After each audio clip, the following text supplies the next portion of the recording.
Now we'll check out our code live and also add a webhook so that we can add things to Sanity.io and have them immediately be updated onto our live site.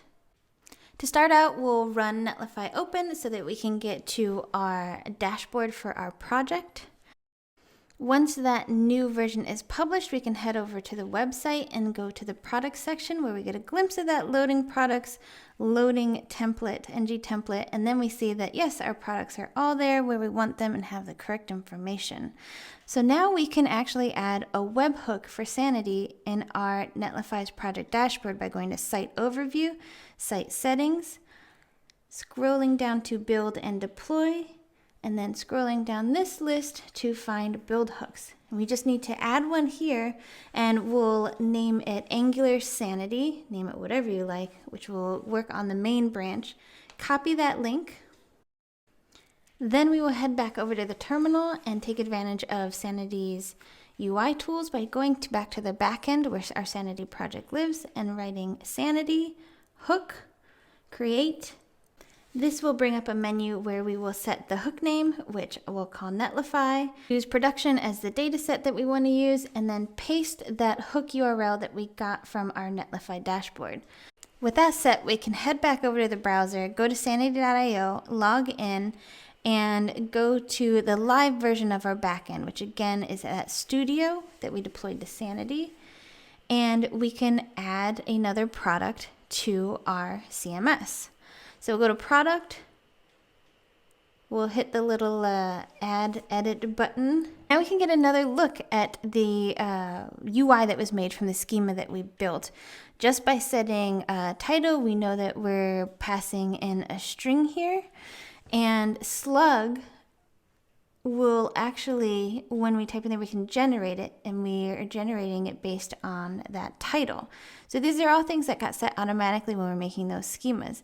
The default variant, again, is see that kind of subsection of the product, and that's how it's laid out in the UI. So we have title, price, which is a number, and a SKU.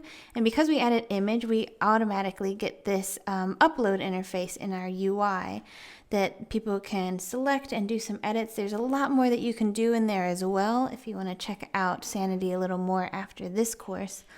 And then we also are able to add those tags.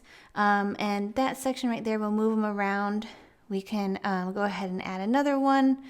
And you can see that just with the way that we made the schema, Sanity takes that information, makes this UI, gives us functionality like moving them around, giving you a trash can.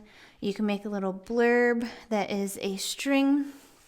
And again, this is what's really nice about the DX of having a headless CMS. People that are used to filling out a form in a UI will get this kind of interaction that's really nice and quite easy to understand, whereas we're able to write the code for those schemas in the backend, in code, push all this information up via GitHub. And again, this is the body. This is the body to block HTML kind of work that we did. I just grabbed some Ipsum, Sagan Ipsum, highly recommend it. But they're able to have this text editing functionality just with those few lines of code that we had written. We can hit publish. We see that the document is now published. And we can head back over to our project dashboard. We can head to Site Overview and see now that we have a deploy building that was triggered by the hook, Angular Sanity. So we have that information right there in our dashboard, which is really nice. If we go back to the live site, go to products, there is our new addition. And with that, you've done it. You have made a pre-rendered Angular application that is using the headless CMS Sanity.io, Netlify serverless functions, as well as webhooks to get all your information on the page as soon as you add new information. Congratulations. I wish you continued success on your future missions and hope to see you on the path to your Jamgular future. Thank you so much for joining me.